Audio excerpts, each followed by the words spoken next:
Ladies and gentlemen, the session will now begin. Please take your seats.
While not everyone would agree on the exact timing of the next recession, no one would deny that it would unfold in a volatile and uncertain environment. The world is coping with a global wave of populism, continuing political violence, accelerating trade war among the major powers, Brexit, and rising internal and external debt problems in developing and developed countries alike. Should the assumption of a stable and business-as-usual policy environment associated with business forecasts be challenged and changed? Given the recent macroeconomic management experience and the rising debt burden in the developing world, how will such a recession affect economic growth in low and middle-income countries? What are policy options and strategies for minimizing the adverse impact of recession in these countries?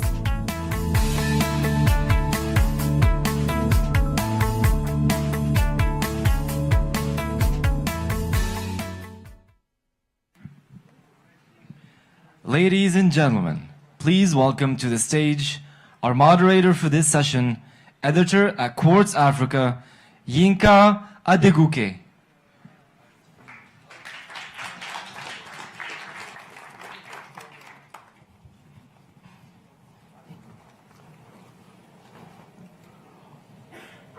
Hello, everyone. Thank you for coming to this panel discussion on the 10th anniversary this year of the global financial crisis. We have an excellent panel that's going to have we're going to discuss this topic. Let me just invite them on one at a time, just to just get us right into it. First, we have the Secretary of State in charge of Investment, Ministry of Industry, Trade and the Digital Economy for the Kingdom of Morocco, Othman El Ferdaous.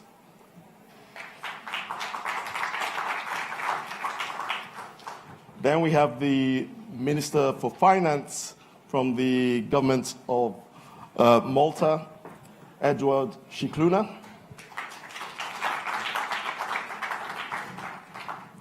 We have the former Minister of Foreign Affairs for El Salvador, Mayu de Avila.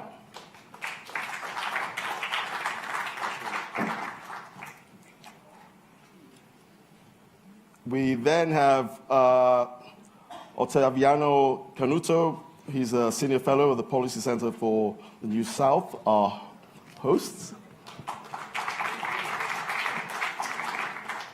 And definitely not last but least, we have Professor Rim Ayadi of the Cass Business School in the UK.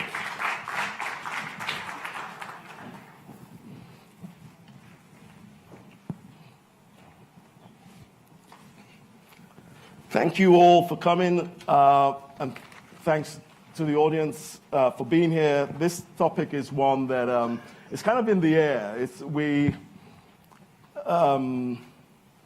I kind of remember where I was the first time around, so to speak, with the global financial crisis. And I remember speaking with I was a reporter at Reuters at the time, and I remember speaking to a Wall Street banker who kind of gave this kind of indication that something was in the air in 2007. It kind of, sort of said the markets are tight, and I kind of had no idea. And then I remember a few months later being in a newsroom of about 300 people, and the markets just collapsing, and all of us, this is a newsroom that was typically loud and boisterous, and everyone just like stunned into silence.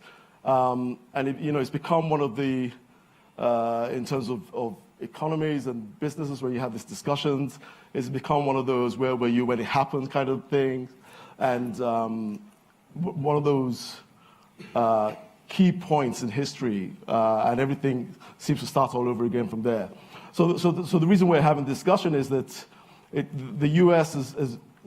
economy since 2009 has been on a tear, and has been expanding, and it's now on its second longest run, as you heard there. And by August, it could be the longest if the economy keeps on expanding. But there are lots of signs out there, lots of concerns. Interest rates are rising. Debt is also soaring. Debt is 217%, was 270% of GDP, global debt, at the end of 2017. And that's higher than it was at the end of 2007, just before the economic crisis. There was a survey of U.S. chief financial officers last month, and 50% of them said they expect a U.S. recession by the end of next year, by the end of 2019, and 80% of them expect it sometime mid-2020. So there are all these signs that that something is looming. And then we also have to think about the China-U.S. trade war, and even the Chinese economy is also slowing down. Where there are all these signs looming, and so I just want to sort of I think I want to start out with the minister from Morocco and just ask: have things changed, and this is just the new normal? Or is this just temporary? Are we just going through a temporary change right now, and this is the way we should view the economy, the global economy? Yeah, thank you for having me. I'd say that one thing is sure, everyone's looking at the U.S. being the center of the pulse. There are a certain number of risks that could pose themselves. I'm talking about technological risk. So, for example, you could have some algorithm going wrong in stock markets. You could have cybersecurity risks, which are new to everyone. You have to learn how to cope with them. And let me say that maybe the event that will trigger the crisis, we won't talk about it today, because it will be a black swan, something that no one's seen. We're not expecting. Right. Yeah. Right. So you don't expect it. But my personal take on the matter would be that the next very big crisis would be pension crisis, retirement crisis, because we've seen the U.S. Let's take a look at the U.S. baby boomers. They were the single most important economic force in the global economy for the 50 years that passed. And they were buying stocks. They were buying stocks because we allowed them to, for the 401k plans were invented. And then they went on taking credit in the 80s because of deregulation. And the thing is, the event that's going on right now is the fact that baby boomers in the US have reached the average age of 64, 65, which is exactly the age of retirement. And this is happening this year, 2018. So if those guys, if this force, who was a buying force on the stock markets, becomes a selling force, we got ourselves a very big problem. And the latest studies that I read estimate that the pension deficit globally is about in the hundreds of trillions of dollars. So like the figure I read is $400 trillion. I'd say I'll take my Moroccan investment Secretary of State hat and say that this is an opportunity, because when you have a problem with financing retirement and pensions, there's an opportunity there. Why? Because if you have dynamic demographics in the whole world, but not in those countries like the US, the big economic zones of Japan, Europe, you're left with a few choices. You have aging populations who vote more and more for political actors that commit to sacralize the level of pensions. And those aged or senior voters, they're more disciplined. So it's a double acceleration. And if they vote for those guys, it means that you've seen in the last years, you have parametric reforms of pensions all over the world. We've touched every kind of parameter except the level of pensions. So if you're in this equation, the only two solutions you got are first migration. So you welcome migrants, like Germany did with the 2 million Syrian refugees. You welcome migrants, hoping that those migrants will work, integrate the workforce, and pay for your future retirement. The second solution would be robots.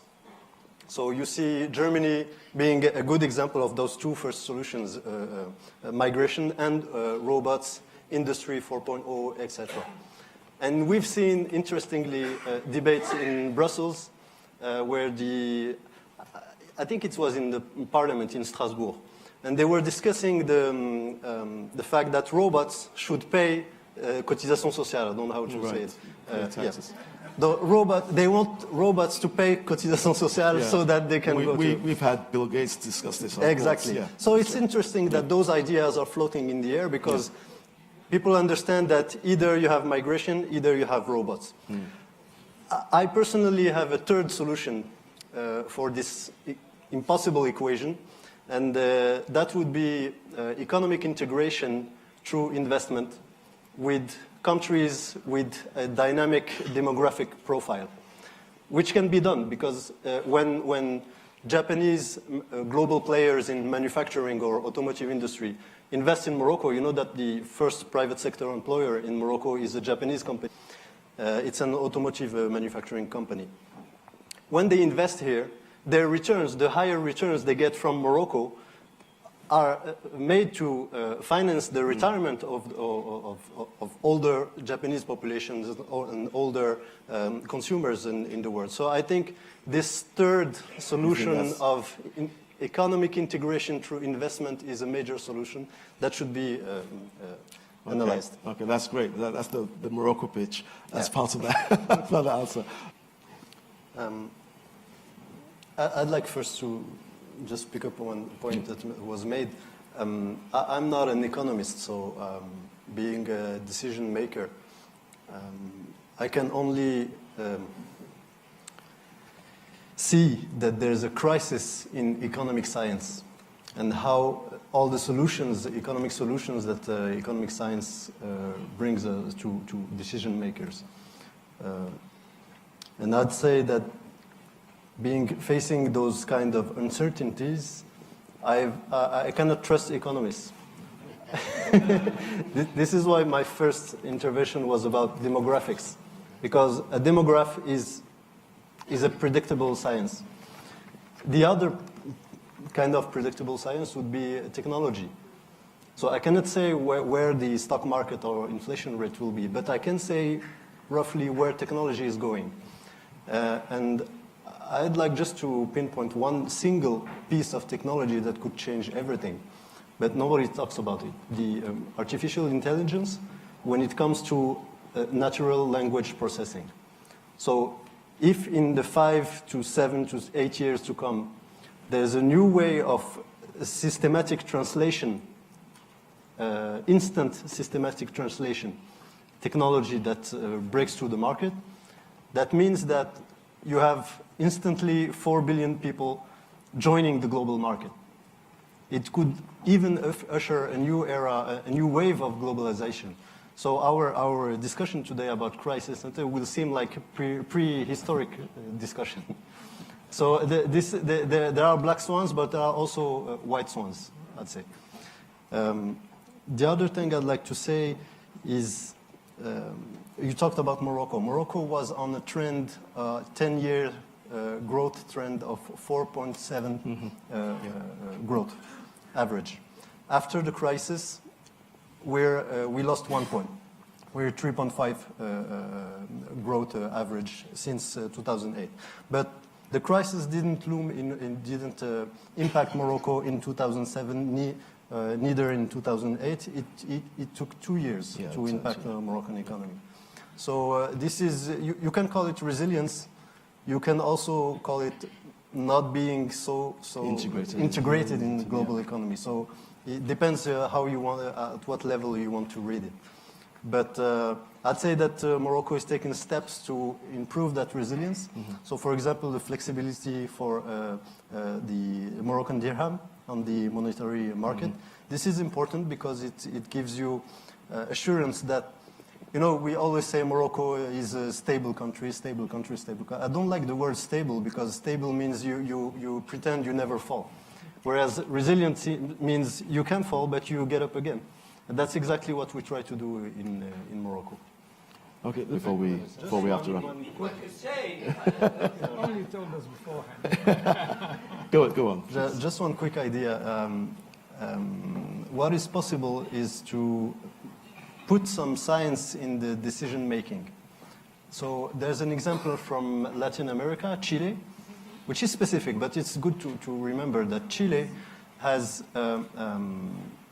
set up a scientific committee to determine each year the 10-year equilibrium of copper price, which is a big factor for Chilean budget. And so they've taken this decision-making from politics, because if you wait for the crisis to begin, politicians will begin fighting about is it the time to put forward a counter-cyclical policy or not, depending on their interests and the electoral cycle. So Chile is a good example of putting some science into this economic nonsense. Although commodity price forecasts are also liable to suffer from the same kind of a problem.